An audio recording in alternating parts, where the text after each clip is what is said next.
Hi, I'm Dr. Ron Tompkins of Turnaround Executive Coaching, and this is another 10X project in the Abundant Cash Certificate.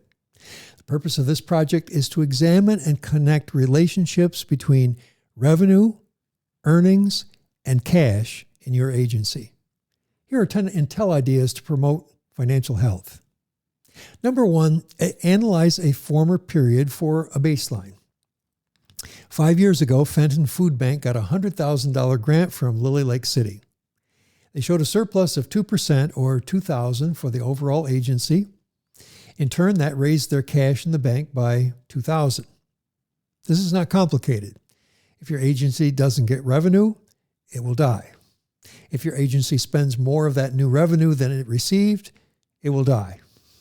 And if the surplus is only in the financial statements and there's no cash in the bank, it will die.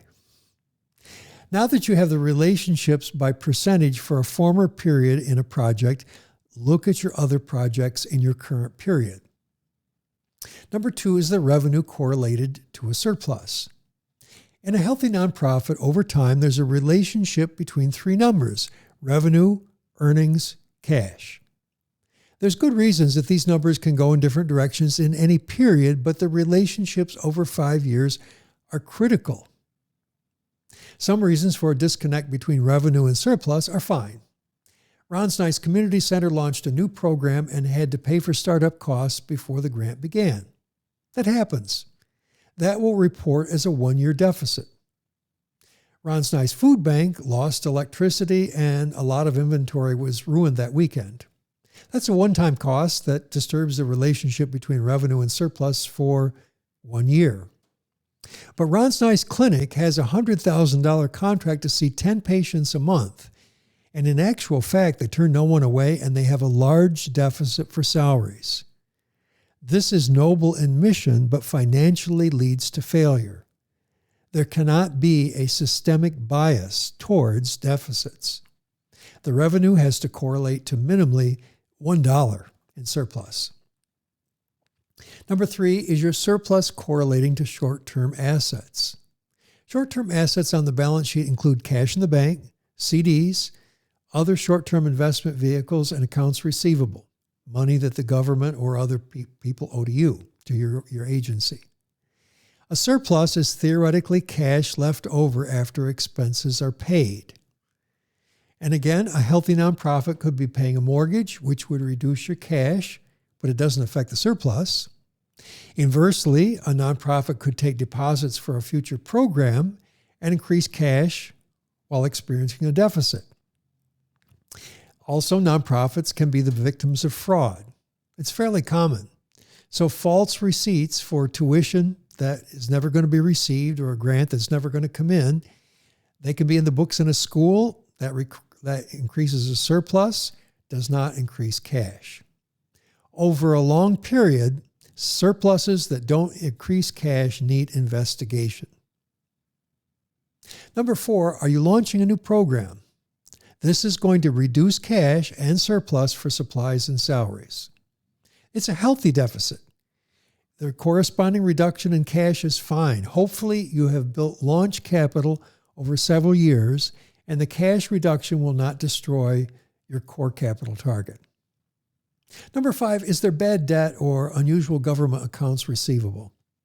Bad debt that is not written off creates an artificial surplus that never will increase cash. You've got to bite the bullet and get rid of it, hopefully on an annual basis, if not sooner. Likewise, government accounts receivables of over 1 year can destabilize your agency. You've generated the expense in the distant past and you're still waiting for the cash to pay for those people and supplies. Number six, management salaries in the 990 generally should not exceed 20% of the revenue in a smaller agency, and that number decreases to 6 to 10% by the time revenue is at $10 million.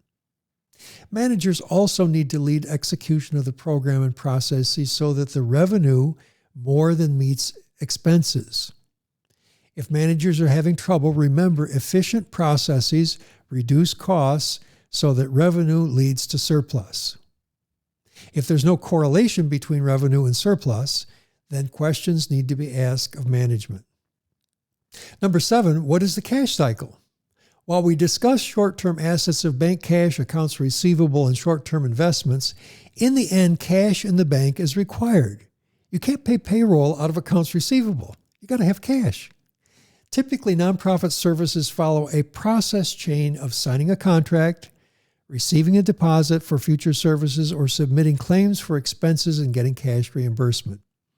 If there's no way to get a deposit, some government contracts will issue a no-interest bridge loan. Then, check your reimbursement processes to see if you can submit claims earlier. Claims often involve both invoices for supply payments and client records for the program managers. Improve your cash processes to submit claims 7 days earlier, and that's going to advance your cash target. Late claims lead to cash shortage. Number 8, let's assume that your revenue, surplus, cash relationships are not the best. That's not surprising. This project may be the first time you've considered the relationship formally.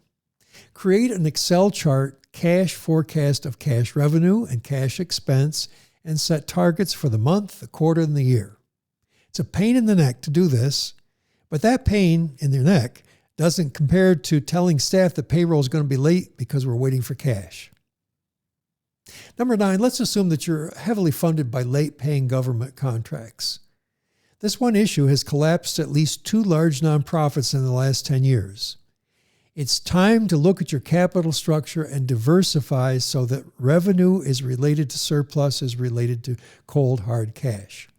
Fee-for-service is a great partner source to government contracts if your nonprofit and sector make it possible. Fee-for-service programs often include deposits for future service. A college charges tuition before the semester begins. This can offset a late paying claim by government. It gives you a cash cushion for those late paying contract claims. If the cash crisis is sooner rather than later, perhaps board members and their friends may be able to make up the cash difference with a loan or a gift. A good capital structure mitigates the cash risks. Number 10, every nonprofit sector has its own rhythm, and every source in your capital structure has its own rules and skills. So by reading or experience, equip yourself as a leader to manage the revenue surplus cash chain. Write your business model and plan your capital structure to do this because you will create the legacy of a strong foundation for the future. I'm Ronald Tompkins, Managing Coach for Turnaround Nonprofit and Executive Coaching. More information is on my website at taconsulting.live. Many leaders start out with certificate training, but they need team coaching to support them as they lead and change their nonprofit. If you watch this as a board member, ask your executive director to involve the board and the team in coaching. I use the Scaling Up coaching system, and you can contact me for team coaching at 646-824-4647. Thanks for joining me today. I'll watch for you on the next project.